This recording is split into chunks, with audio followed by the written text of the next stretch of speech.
સાબુદાણા બટાકાની વેફર તૈયાર થઈ રહી છે. હવે બીજી વીણિયામાંથી ઉખાડી લઈશું. આ બધી ઉખાડી લીધી છે. આવી રીતના લાંબી લાંબી પટ્ટીમાં ઉખડી જાય છે. પછી બધી ભાંગીને કટકા કરી લઈશું. આ બધી બેલી પણ ઉખડાવે છે. હવે મીણિયામાં ઉખાડીને હવે મારે 2 દિવસ ટેપી દીધી છે. હવે આપણે આને તાસડામાં ભરી લઈશું. તામાં ભરીને લઈ જઈશું ઘરે. અને હવે તેલ ગેસ ઉપર તેલ મૂકી દીધું છે. અને મારી સાબુદાણાની બટેકાની જે ચકરીથી તૈયાર થઈ ગઈ છે હુકાઈને. હવે આને આપણે તળી લઈશું. ધીમા તાપે આપણે તળવાની છે. આને ધીમા તાપે તળી નાખશું. આ રીતની તળી નાખવાની છે. અને આ સરસ મજાની એકદમ ટેસ્ટી બની છે. જે મેં આગળના વિડીયોમાં બનાવી હતી. આજે હું આને ઉતાઈ ગઈ છે. આ તે તળીને બતાવું છું.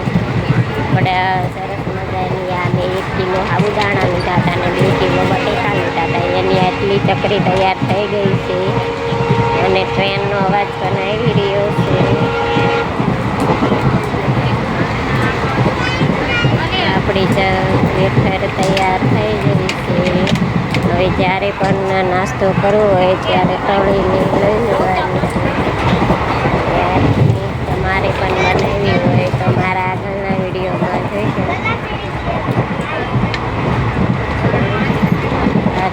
સરસ મજાની થોડી નાખીને તળવાની છે આપણે.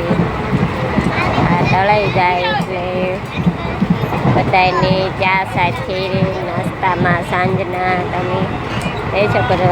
મેં ગેસ કરી દીધો છે બંધ. આપણી વેફર તળાઈ ગઈ છે.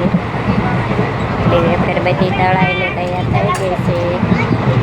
અત્યારે મેં આટલી જ તળી છે. તમારે પણ આવી વેફર ખાવી હોય તો બનાવીને જોઈ લો. સરસ મજાની વેફર તળીને તૈયાર કરી નાખી છે સાબુદાણાની. આપણી વેફર તૈયાર થઈ ગઈ છે કમ્પ્લીટ. સરસ મજાની ચકરી પણ કહેવાય છે. ચકરી કરવી હોય તો ચકરી પણ કરી શકો.